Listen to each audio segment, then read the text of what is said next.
Thank you, man. Bruce Tony, movie hole. Thank you. All right. Hitmen and mobsters are kind of common in movies. What really jumped out about Richard's story that you thought you could do differently? He said it's a comedy or it's a comedy? No, common. Common. So I was like, that was like the best question I ever heard. Well, doing a Hitman movie is kind of like a comedic thing.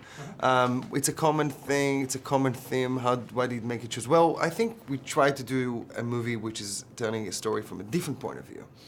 Not being inside the mob, not trying to glorify those mobsters' life, not trying to glorify violence, not trying to glorify the benefits that they're getting by making illegal, salary or life. We did a movie about a guy that was an outsider, a guy that was actually would never be able to be a part of the mob, never be able to live the real satisfaction of power. It's always gonna have to keep in a secret, but in order to provide his own little fantasy world of having a security and a family world. So I think those angles was kind of like a little bit different than what we used to see. So I guess the way I try to shoot it is bring it into a little bit more, 70s styles into it and get it a little bit more grounding into the character journey rather than just like, to be hyper the action moments. Yeah. Michael just explained that he doesn't consider his character the villain. Can you say if you agree? Could you expand on that? Absolutely, he's not a villain. I think he's a villain on some eyes of the fact that that people see him kill, but at the same time he's just trying to figure out what's wrong with him. And he's just trying to figure out how can he get out of it alive, and how can he not making sure that the stakes, that his family will find out what is the truth behind him. So, playing a villain, that's definitely would be, I guess, a wrong statement about him. I think he played an anti-hero character, but not a villain. Okay.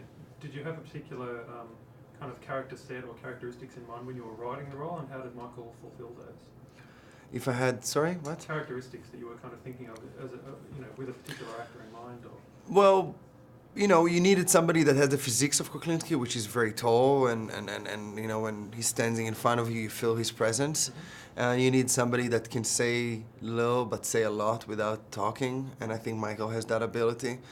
You needed somebody that can go into darkness and not phoning it, and then go into a very emotional kind of like connection, and not trying to get too cheesy or likable, the likability part about it. So yeah, so Michael's kind of like a perfect casting for the Iceman.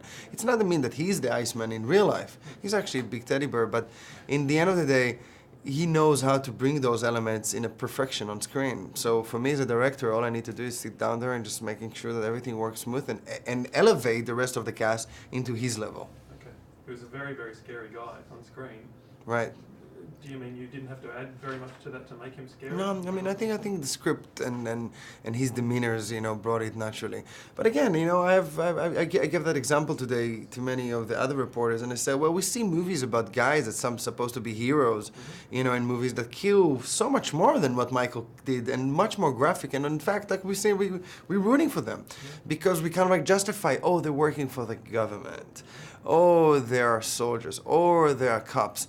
Or his daughter been kidnapped and he have 24 hours to save her. So it's okay killing all those people. Suddenly you have actually a true story about a guy that actually is real, and he actually has emotions, and he actually has a conflict with him, and we all immediately say like, oh my God, it's really dark.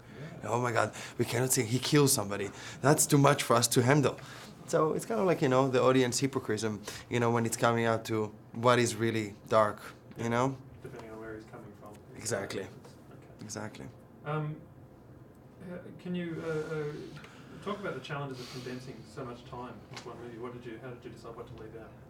Well, obviously, tons of stories that had to be dropped, and the challenging when you're doing the script is not how you condense everything, but how you're moving from time period to time period without having that disconnection that usually happens when you're watching those epics movie, and you're like, oh, now I'm in the 40s, and now I'm in the 60s. So we try to focus on a love story. We're trying to focus on, here's a guy on a date, and let's see if he's gonna get the girl. He got the girl, what he does for the girl, and let's see what happened in the end of the story.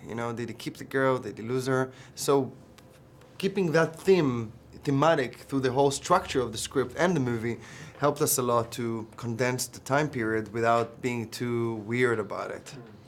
You Yeah. did a great job. So Thank you, man. well done. Thank you.